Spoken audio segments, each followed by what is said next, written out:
Este exquisito resort de playa se encuentra a pocos metros del Varadero Golf Club y del Centro de Convenciones Plaza América.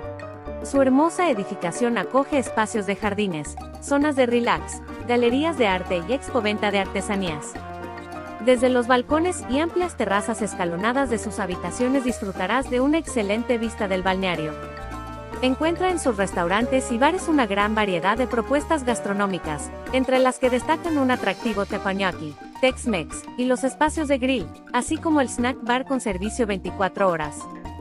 Si quieres añadir más lujo a tu estancia, el servicio The Level es la opción perfecta, con planta exclusiva, atenciones personalizadas, reservas preferenciales y Wi-Fi gratis. La Grand Suite The Level, ubicada en el último piso, es un verdadero oasis con terraza de estupendas vistas y bañera de hidromasaje. El resort ofrece conexión Wi-Fi gratuita y variadas opciones de entretenimiento, entre las que sobresalen un moderno miniclub para niños y adolescentes, acogedora piscina con hidromasaje, cascadas, zonas de chapoteo, palapas de descanso y plataforma solarium, programa de actividades diario y punto náutico en la playa. Se especializan en la atención a grupos de negocio y ocio, eventos, reuniones, congresos e incentivos.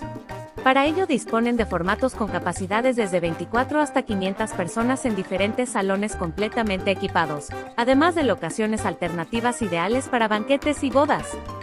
Su lobby circular con luz natural y 3 elevadores panorámicos con vista a una laguna artificial con bellos jardines son una atracción total de este resort vacacional todo incluido, de categoría 5 estrellas, situado dentro del complejo Las Américas Resort, entre Meliá Las Américas y Sol Palmeras, a pocos metros del Varadero Golf Club, y junto al Centro de Convenciones Plaza América. Para conocer los precios y ofertas de temporadas, le dejaremos el enlace oficial del resort en la descripción.